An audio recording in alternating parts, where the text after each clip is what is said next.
Shalom Bapak Ibu Saudaraku yang dikasihi oleh Tuhan. Selamat hari Minggu untuk kita semua. Dan saya yakin dan percaya kita semua sudah diberkati oleh Tuhan. Amin. Di gereja Bapak Ibu kita sudah mendengarkan kebenaran firman Tuhan. Dan di saat ini BWL, Blessed with Love, berkat Allah, akan memperdengarkan kembali firman Tuhan. Saya yakin dan percaya firman Tuhan akan selalu baru dalam kehidupan kita. Amin. Yang lemah akan dikuatkan, yang sakit akan disembuhkan, dan yang ada masalah di dalam keluarga, dengan suami atau istri, dalam pekerjaan, itu akan mendapatkan kelegaan. Amin. Puji Tuhan. Bapak Ibu, kembali sebelum kita mendengarkan kebenaran firman Tuhan, kita akan berdoa dan saya akan pimpin doanya. Mari Bapak Ibu kita berdoa. Bapa, dalam nama Tuhan Yesus Kristus, Allah yang kudus, Allah yang mulia, Tuhan, pada saat hari ini kami mengucap syukur senantiasa kepada Engkau. Dan kami juga yakin dan percaya Bapa, firman-Mu yang akan datang akan menguatkan kehidupan kami. Dan biarlah Tuhan senantiasa firman-Mu akan selalu baru dalam kehidupan kami Tuhan. Karena kami tahu Bapa, tanpa firman-Mu kami tidak dapat berbuat apa-apa. Di dalam nama Tuhan Yesus juga Tuhan kami memohon kepadamu. Pakailah hamba-Mu ini Tuhan. Sampaikanlah isi hati-Mu lewat hamba-Mu ini Tuhan. Dan biarlah apa yang keluar dari mulut hamba-Mu ini semua berasal daripada-Mu saja Tuhan Yesus.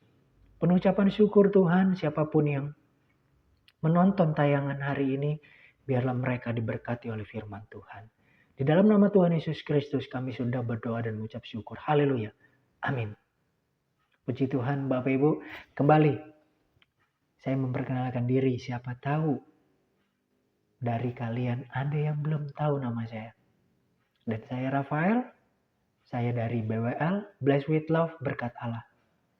Dan kembali juga saya sebagai guru di salah satu sekolah negeri di Kalirejo. Dan asal saya dari Lampung Tengah. Dan saya mengajar agama Kristen. Bapak Ibu Saudaraku yang dikasihi oleh Tuhan, saya yakin dan percaya kita semua hari Minggu ini sudah diberkati oleh Tuhan. Amin. Damai sejahtera yang Tuhan tinggalkan itu akan selalu melekat dalam kehidupan kita. Amin. Puji Tuhan. Tapi hari ini Bapak Ibu, kita akan diingatkan kembali untuk pasangan-pasangan muda. Pasangan-pasangan yang mungkin sudah di atas puluhan tahun. Suami dengan istri. Saya yakin dan percaya firman Tuhan datang hari ini untuk kita semua. Amin. Puji Tuhan Bapak Ibu. Hari ini saya ingin memberikan judul atau tema khotbah saya yaitu To Become One. Dua menjadi satu. Yang artinya apa? Pernikahan. Bapak Ibu, saudaraku yang dikasihi oleh Tuhan, bagaimana pernikahan Bapak Ibu? Boleh sharing? Silakan. Atau pasangan-pasangan muda. Ya, suami istri pasutri yang masih muda, wah. Ini lagi cinta-cintanya, ini lagi sayang-sayangnya ini pasti. Puji Tuhan. Sudah lama kan dinantikan seperti itu? Haleluya. Tapi di sini buat pasangan yang masih muda ataupun yang sudah berpuluh-puluh tahun di atas saya, hari ini Bapak Ibu, bagi kalian yang menonton video ini, saya tidak akan mengajarkan kalian tentang pernikahan bagaimana. Tetapi di sini saya ingin kembali menguatkan pernikahan kita semua. Termasuk saya Bapak Ibu. Puji Tuhan. Saya sudah 10 tahun menikah dan memiliki anak satu. Baru satu Tuhan percayakan. Puji Tuhan. Dan nanti akan Tuhan percayakan lagi jadi 2. Puji Tuhan. Bantu doa Bapak Ibu. Nah hari ini Bapak Ibu become. Become itu menjadi. 2 menjadi 1. Sulit Bapak Ibu.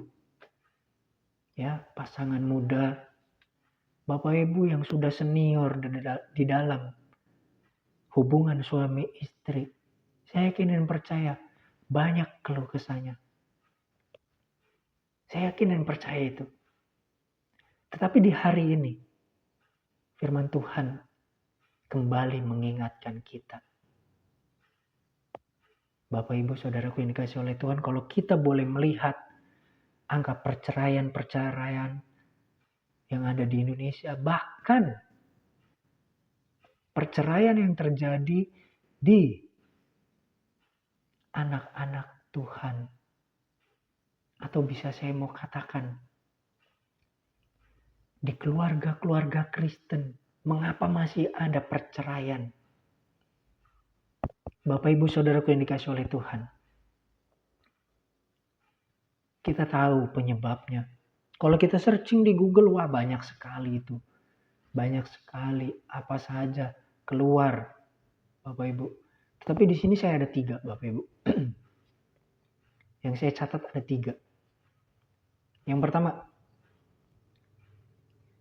angka perceraian. Yang saya mau singgung ini di keluarga Kristen. Ya Bapak Ibu. Yang pertama yaitu emosi sesaat. Emosi sesaat itu melingkupi apa saja. Banyak hal. Ya. Masalah sepele menjadi besar. Terus marah. Meledak. Ya kan Bapak Ibu. Diluapkan di hari itu. Emosi sesaat. Tanpa sadar mengucapkan kita cerai. Mudah sekali Bapak Ibu. Ya. Mudah sekali. Tetapi bisa nggak kita belajar kembali? Bagaimana Tuhan ingin mengingatkan kita semua. Termasuk saya Bapak Ibu. Dan yang kedua. Kalau tadi yang pertama emosi sesaat. Yang kedua. Ya kalau saya baca-baca itu. Ini tetap di peringkat 2. Tidak nomor 1. Yaitu apa? Ekonomi Bapak Ibu. Masalah keuangan. Ada uang abang saya sayang. Tak ada uang abang saya buang. Masih adakah pepatah ini di dalam kekristenan Bapak Ibu? Apakah masih ada keluarga-keluarga Kristen yang memakai pedoman seperti ini? Bertobat Bapak Ibu. Memang semuanya perlu uang. Orang kita ke WC aja perlu uang. Ya kan? Apalagi di dalam kekeluargaan. Tapi apakah itu yang kita incar di dalam kekeluargaan Kristen? Di dalam Tuhan, apa itu yang kita akan cari? Yang ketiga yaitu adalah pihak ketiga. Benar Bapak Ibu, pihak ketiga. Jadi yang pertama yaitu emosi sesaat, dan yang kedua ekonomi, dan yang ketiga pihak ketiga. Nah ini pihak yang ketiga ini, ya kita tahu semua Bapak Ibu Saudaraku yang dikasihi oleh Tuhan. Saya tahu pikirannya pasti ada wanita lain, ada lelaki lain. Ya. Saya tahu itu pikirannya. Kita akan bahas ini satu persatu Bapak Ibu. Ya mungkin nanti ada beberapa menit. Saya akan coba cepat Bapak Ibu. Nanti kalau lama-lama bukan renungan singkat. Ya kan. Renungan lama. Tapi nggak apa-apa Bapak Ibu ya. Saya yakin dan percaya. Bapak Ibu, saudaraku yang dikasihi oleh Tuhan, kita akan dikuatkan oleh firman Tuhan. Amin. Puji Tuhan. Yang pertama, yaitu emosi sesaat. Ketika emosi sesaat meledak, ya Bapak Ibu, meluap emosinya. Pertengkaran terus-menerus dari hari ke hari, dalam 1 minggu, dari Senin, Selasa sampai seterusnya, ribut aja. Ini keluarga Kristen ingin menjadi berkat atau menjadi bom waktu. Ya Bapak Ibu, saudaraku yang dikasihi oleh Tuhan. Tetapi bagaimana yang Tuhan inginkan di dalam kekristenan. Ya. Kalau saya catat di sini, emosi sesaat itu terjadi. Yang pertama, emosi sesaat terjadi kalau di pria, saya dulu Bapak Ibu ya, di laki-laki nih.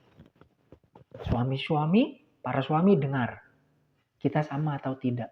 Saya tidak tahu. Tetapi saya ingin mencontohkan diri saya sendiri, Bapak Ibu Saudaraku yang dikasihi oleh Tuhan. Emosi sesaat bagi suami, bagi saya, emosi sesaat keluar itu ketika sang istri tidak lagi ada rasa hormat. Tidak mau mendengar apa yang menjadi perkataan dari suami. Suami bilang A, dia melakukan yang B. Ada yang seperti itu Bapak Ibu? Para suami, pernah nggak merasa bahwa diri kita itu harga dirinya diinjak-injak? Oh, murka dia Bapak Ibu. Para laki-laki itu tidak bisa diremehkan. Laki-laki itu tidak bisa direndahkan Bapak Ibu. Di sini saya tidak mau berpikir bahwa laki-laki itu derajatnya lebih tinggi daripada wanita. Enggak. Derajat kita sama. Di dalam Tuhan kita sama. Tetapi laki-laki pada dasarnya logik. Dia memakai logika. Bapak Ibu Saudaraku yang dikasihi Tuhan, percayalah. Jika suamimu sudah merasa tidak dihormati oleh istri, oleh engkau para istri, bisa murka dia Bapak Ibu Saudaraku yang dikasihi oleh Tuhan. Ya, buat pasangan-pasangan suami istri yang baru, belajar terus bagaimana cara menghormati suami. Firman Tuhan juga katakan apa? Hai istri, ya kan? Hormatilah suamimu. Iya, sudah jelas di firman Tuhan. Dikatakan apa? Para istri harus menghormati suami. Dalam tanda kutip ya Bapak Ibu. Menghormati di sini bukan tunduk seperti anakan babi Bapak Ibu. Maaf kata saya, mungkin perkataan saya kasar. Tapi benar. Pernah melihat anak babi lagi jalan? Ngikut aja. Ya kan? Ngikut aja dia. Mau seperti itu? Enggak. Para istri juga enggak mau. Yang saya mau katakan di sini, buat para istri, menghormati suami, di mana ketika suami mengatakan A, kita lakukan. Bukan kita, maksudnya istri-istri lakukan. Ma, tolong bikinin kopi manis. Jangan dibuatin kopi pahit. Lagi capek, stres, pulang kerja, harusnya minum kopi manis, malah disediain kopi pahit. Bisa bertengkar nggak ini Bapak Ibu? Bisa. Jangan bilang enggak. Ayo, siapa yang pernah mengalami hal ini? Ngaku. Puji Tuhan Bapak Ibu. Hal sepele itu bisa menjadi bensin. Yang tadinya apinya kecil, ketika kopinya yang datang pahit, kesiram tuh api, beledok jadi besar. Gimana kamu ini suruh buat kopi manis malah dikasih kopi pahit, kamu sudah nggak ini lagi, nggak mau dengar saya lagi. Marah Bapak Ibu.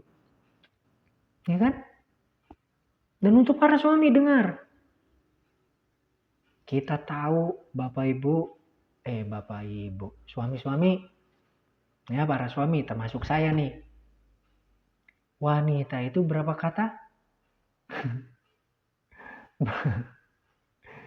Para suami baru ngomong 1000 kata. Dia sudah 2000 kata. Atau bahkan lebih. Ya kan? Ketika istri ngoceh.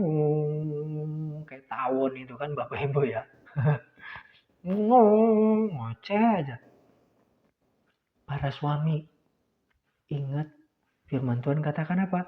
Istri menghormati suami, suami harus berkorban. Apa yang kita korbankan?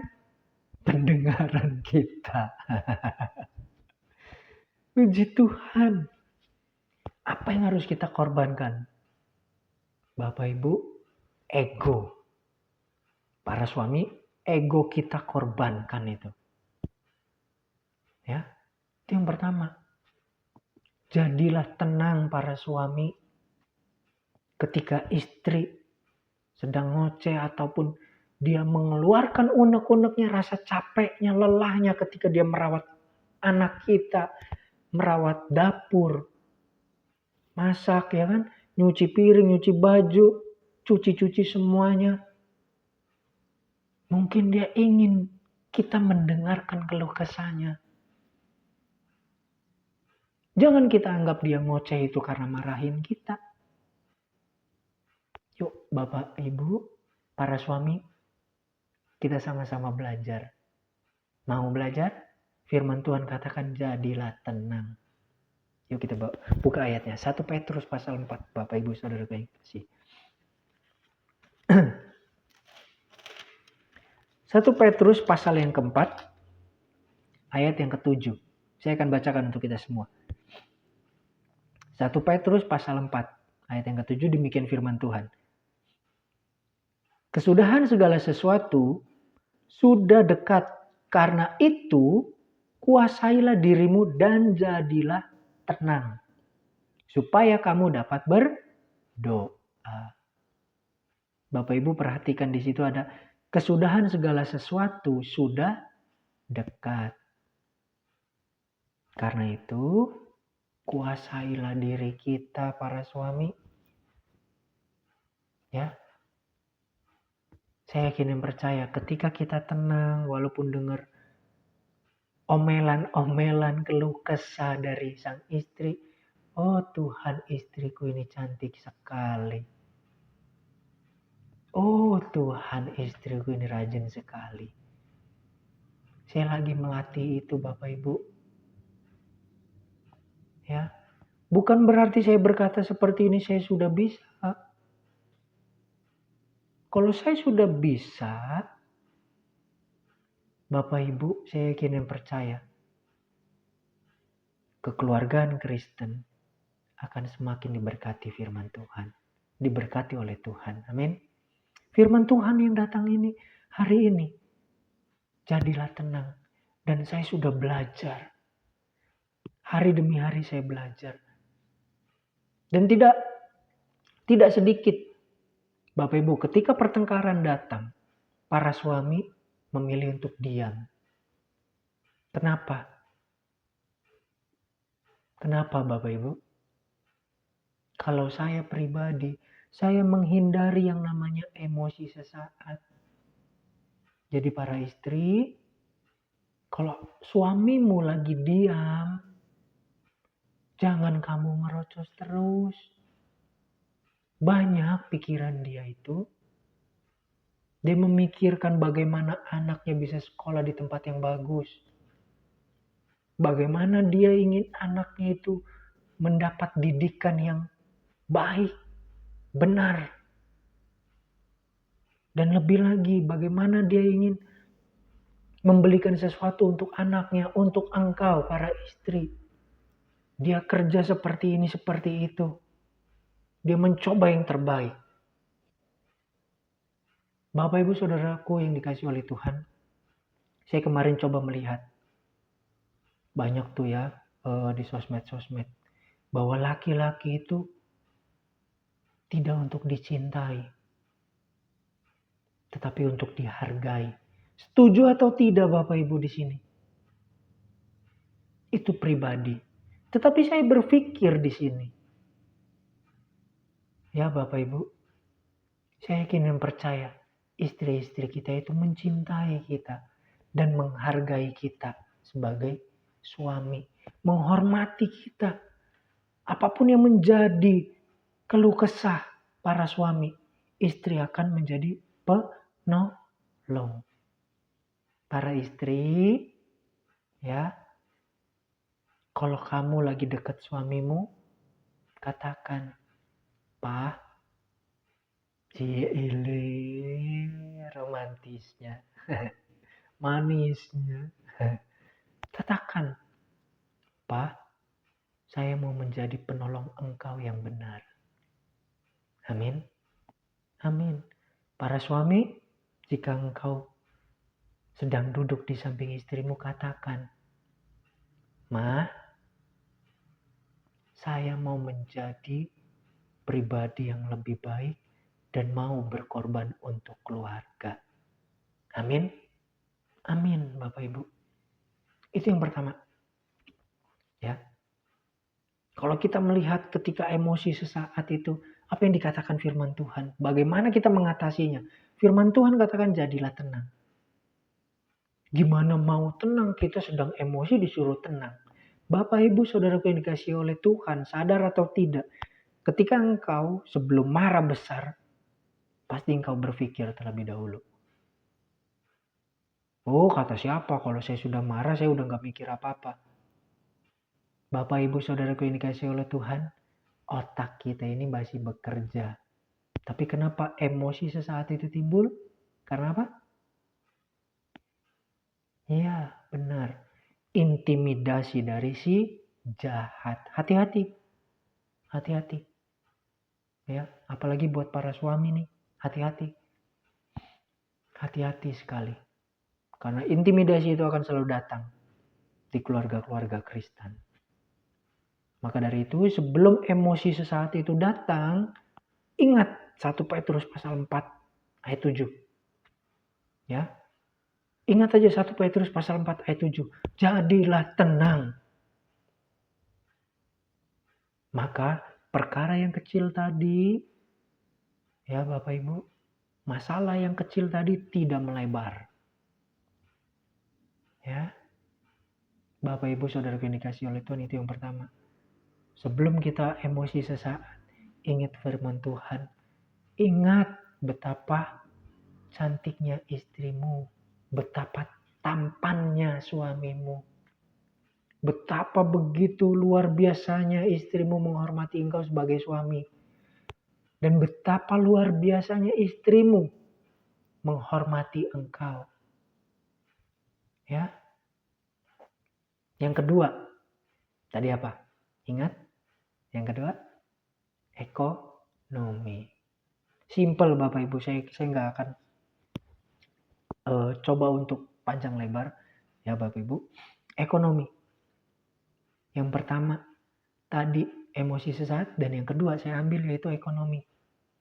Kalau masalah ekonomi kita tahu, ya, yang seperti tadi dibilang, kalau abang ada uang disayang, kalau abang gak ada uang dibuang.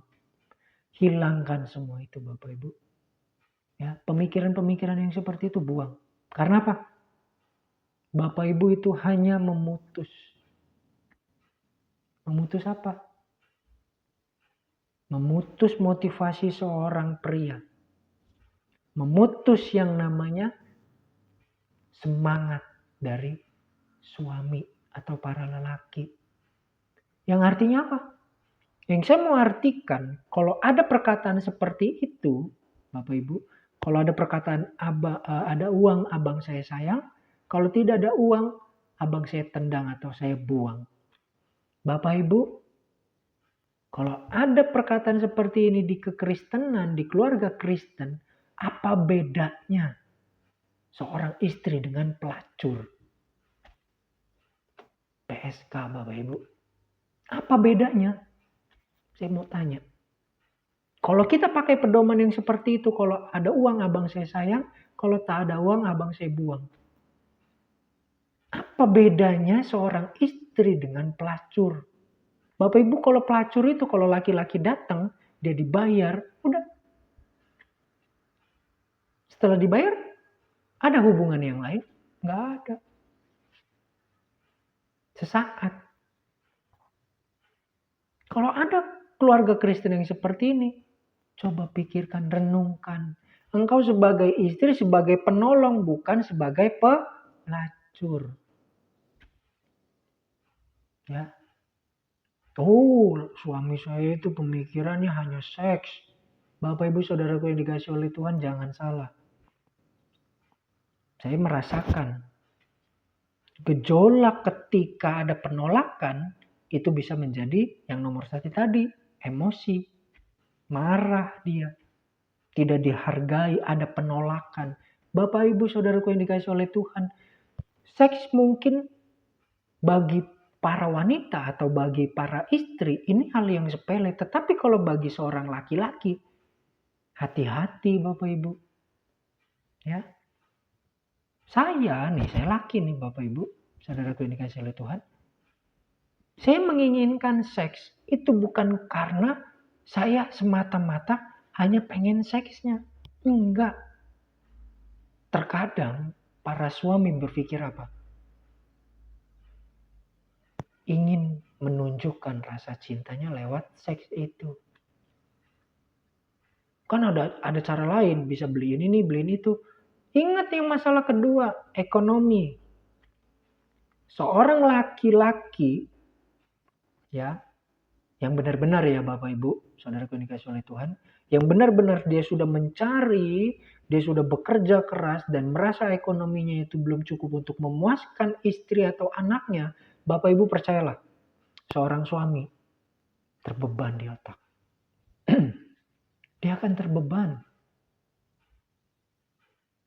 Dia akan merasa bahwa gua ini udah coba berkali-kali, Bob. Saya sudah coba untuk bekerja seperti ini kok masih kurang. Terbeban Bapak Ibu. Ditambah lagi dia pulang, masalah seks tadi, ada yang namanya penolakan. Ini hati-hati. Ya Bapak Ibu, hati-hati. Jangan engkau para istri, jangan cengar-cengir. Jangan, dia bukan hanya pemikirannya seks, enggak. Seks itu membuat dia tenang. Coba tanya sama suaminya. Kalau habis melakukan hubungan intim dengan istri, para suami, coba tanya. Apa yang dia rasakan? Tenang. Makanya jangan nyalahin ketika ada suami habis melakukan hubungan seks ya dengan istrinya, dia langsung apa? Lelah, langsung tidur. Dia merasa tenang, dia merasa nyaman, dia merasa disayangi, dia merasa dicintai, dia merasakan bahwa dihormati, dibutuhkan. Ekonomi yang tadi, kita kembali ke ekonomi tadi. Kalau bicara seks, para suami cepat. Sama saya juga. Puji Tuhan Bapak Ibu Saudaraku yang dikasih oleh Tuhan. Karena apa? Firman Tuhan katakan seks itu adalah kekudusan di dalam Kristen, di dalam firman Tuhan. Ya Bapak Ibu Saudaraku yang dikasih oleh Tuhan. Yang kedua, ekonomi. Yang menjadi pertanyaan di sini, kenapa banyak keluarga-keluarga Kristen bercerai? Kalau alasannya ekonomi, pertanyaannya yang timbul, yang saya ingin tanyakan kepada Bapak Ibu Saudaraku yang dikasih oleh Tuhan, sudahkah kita memanage memanage keuangan dengan benar? Maaf Bapak Ibu, saya mau katakan, saya sudah dibilang katakan menengah ke bawah. Kalau hidup saya foya-foya, saya beli ini, beli itu, istri saya mau kredit ini, kredit itu.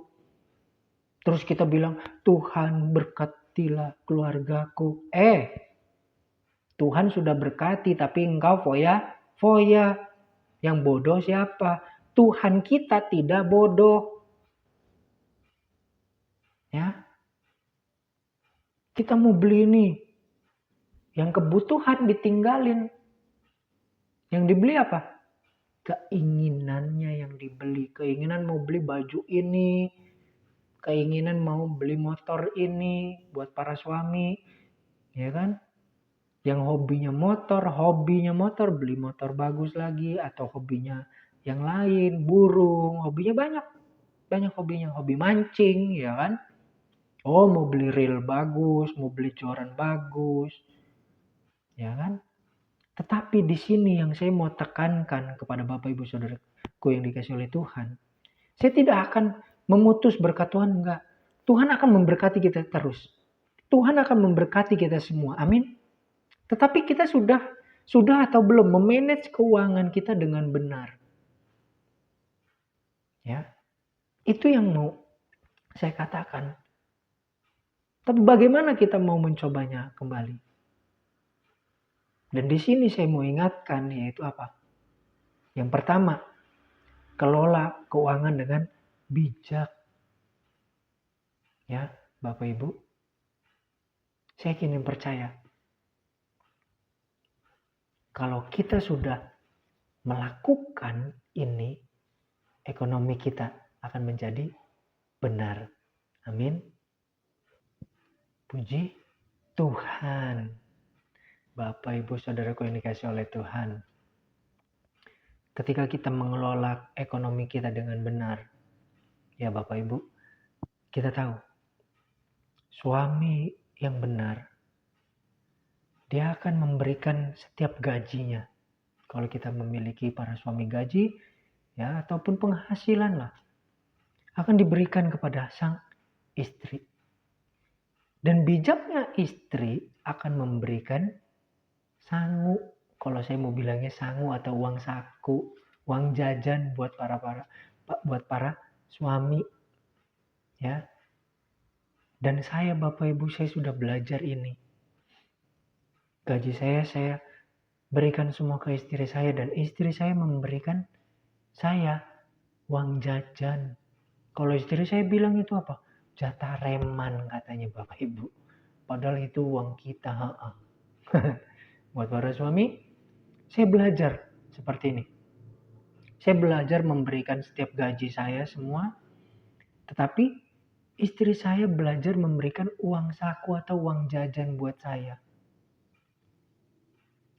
Dan saya mau bilang, kalau kita saling mengajar, kita saling belajar, saya yakin dan percaya, ekonomi kita akan dapat memanagenya dengan benar. Ya Bapak Ibu, kita bisa atur ekonomi kita menjadi lebih baik. Itu yang pertama. Ya, untuk masalah ekonomi, untuk mencegah segala sesuatu yang mungkin bisa membuat perceraian tadi. Kalau ekonomi saya mau katakan yang pertama, solusinya ya ada, yaitu memanage keuangan atau mengelola keuangan dengan benar. Nah yang kedua, kita coba lihat nih. Ibrani pasal 13. Ibrani pasal 13 Bapak Ibu.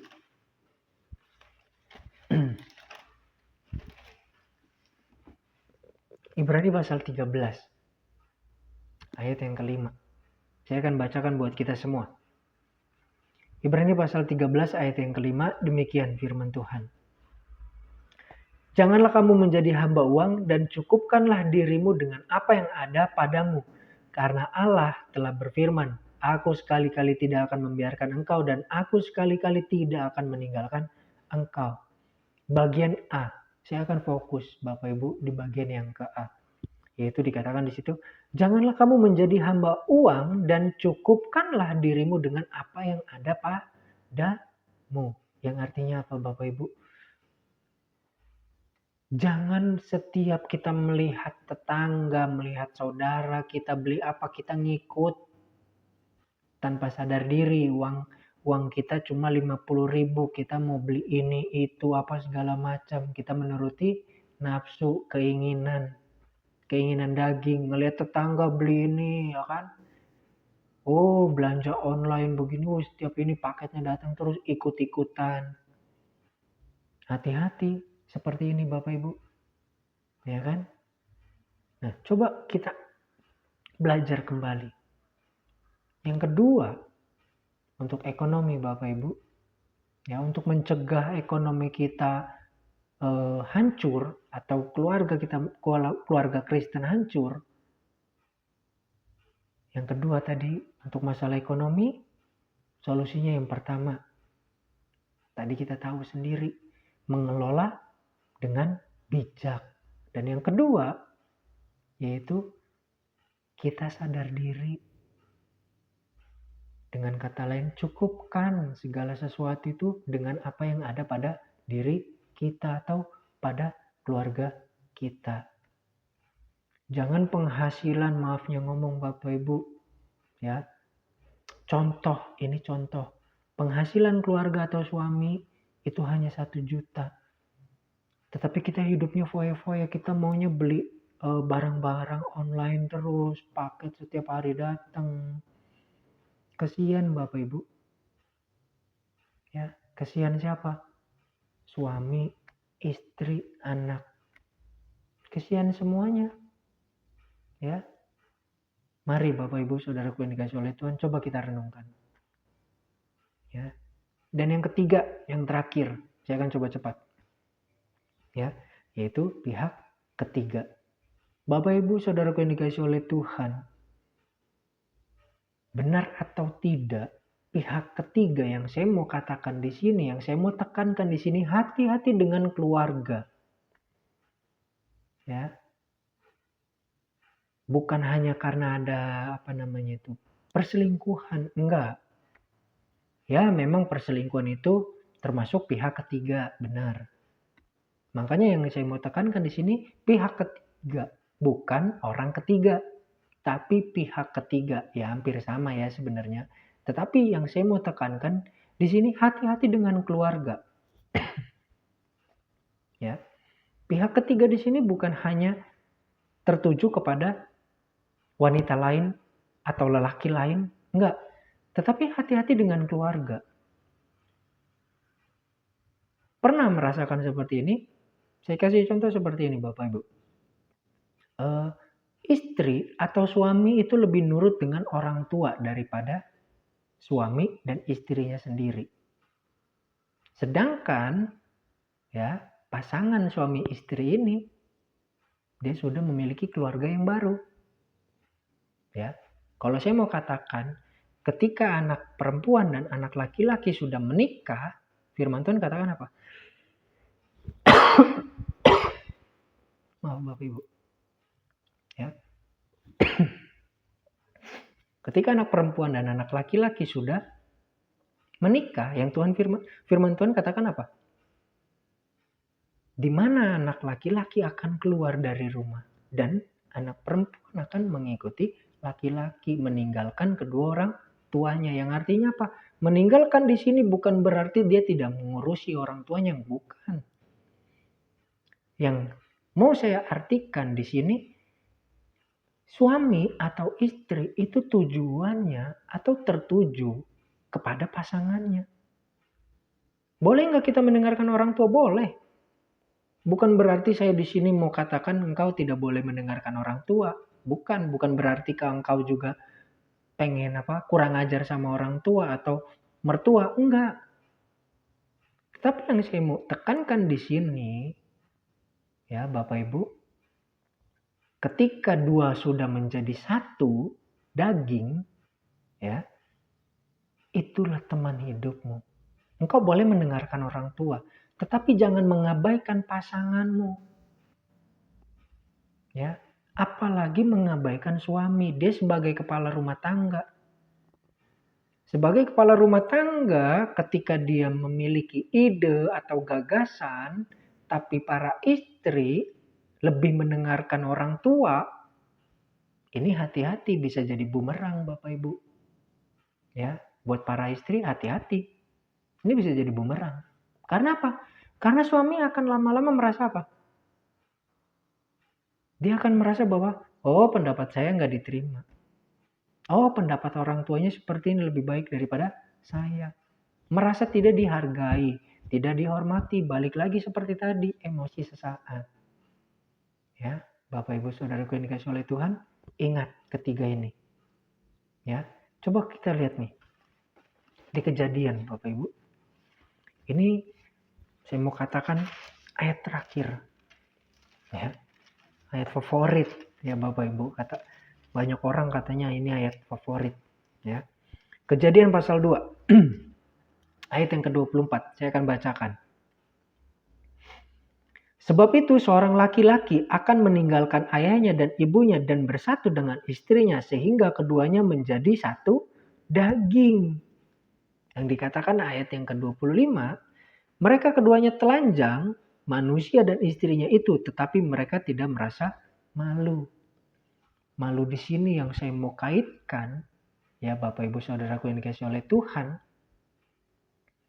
di sini ketika sudah ada kekudusan dalam kehidupan suami, istri, pasutri.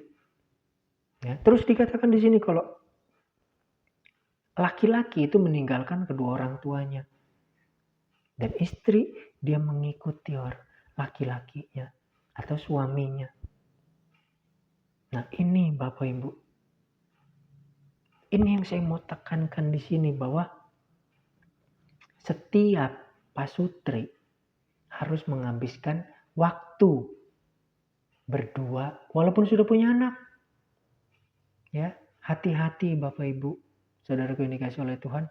Anak bukan menjadi pemisah antara suami dan istri. Hati-hati. Ya, anak bukan pemisah untuk hubungan kita mesra-mesraan. Bukan. Hati-hati. Ya Bapak Ibu, ingat. Siapa yang menjadi satu daging? Anak atau pasanganmu? Anak atau suamimu? Anak atau istrimu? Yang menjadi satu daging yaitu suamimu, istrimu yang menjadi satu daging. Dengan kata lain, tidak ada pemisah. Dan jangan sampai anak menjadi pemisah perasaan suami istri. Ya Bapak Ibu, puji Tuhan kalau kita sudah diberkati firman Tuhan hari ini, saya yakin dan percaya keluarga Kristen akan semakin diberkati dan kita menjadi berkat. Amin. Puji Tuhan. Bapak Ibu Saudaraku yang dikasihi oleh Tuhan,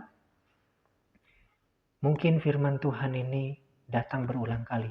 Tapi saya yakin dan percaya ini akan selalu baru dan selalu menguatkan kehidupan kita. Buat kalian pasangan-pasangan muda, tetap semangat dan tetap terus belajar. Ya, memahami satu dengan yang lain. Karena percayalah, sampai puluhan tahun pun engkau tidak akan bisa memahami pasanganmu seutuhnya. Enggak bisa. Karena hanya Tuhan yang tahu. Kedalaman hati kita itu hanya Tuhan yang tahu. Suamimu, istrimu itu tidak bisa mengetahuinya. Maka dari itu kita semakin belajar, semakin hari semakin belajar tanya Tuhan bagaimana. Puji Tuhan. Demikian firman Tuhan yang bisa saya sampaikan. BWL Blessed with Love. Berkat Allah. Tetap ikuti terus kami, tayangan-tayangan kami. Dan jangan lupa bantu kami dengan cara bagikan tayangan ini jika engkau merasa diberkati. Like, komen. Atau mungkin engkau melihatnya di YouTube. Boleh subscribe, bantu. Dan kami yakin dan percaya kita akan menjadi berkat dimanapun kita berada. Amin. Puji Tuhan. Kita akan berdoa. Bapa dalam nama Tuhan Yesus Kristus, Allah yang kudus, Allah yang mulia. Tuhan terima kasih atas semua yang telah Engkau berikan dalam kehidupan kami. Terlebih firman-Mu ini yang datang dalam kehidupan kami. Kami yakin dan percaya Tuhan. Setiap firman-Mu yang datang dalam kehidupan kami. Terlebih untuk pasangan suami istri yang muda ataupun yang sudah senior Tuhan. Kami yakin dan percaya firman-Mu itu akan terus menguatkan kehidupan kami. Dan kami sebagai keluarga Kristen dapat menjadi berkat dimanapun kami berada Tuhan. Jauhkan kami dari keluarga-keluarga yang mungkin dapat merusak nama baik Engkau. Dan terlebih kami menjadi keluarga-keluarga yang mungkin bisa membuat hati-Mu kecewa. Tapi kami yakin memohon, hari ini Tuhan kami memohon, biarlah Tuhan kami menjadi keluarga-keluarga yang diberkati oleh Engkau. Dan kami menjadi keluarga-keluarga Kristen yang menjadi berkat dimanapun kami berada. Penucapan syukur Tuhan, firman-Mu yang datang biarlah tertanam dalam kehidupan kami, bertumbuh, berbuah, bahkan berlipat ganda untuk kemuliaan nama-Mu Tuhan Yesus. Terima kasih Bapa untuk mereka siapapun yang sudah menonton tayangan ini. Hamba yakin dan percaya mereka sudah diberkati oleh firman Tuhan. Di dalam nama Tuhan Yesus Kristus kami sudah berdoa dan mengucap syukur. Haleluya. Amin. Puji Tuhan Bapak Ibu. Firman Tuhan saya cukupkan. Saya Rafael. Sampai ketemu di video selanjutnya. Tuhan Yesus memberkati.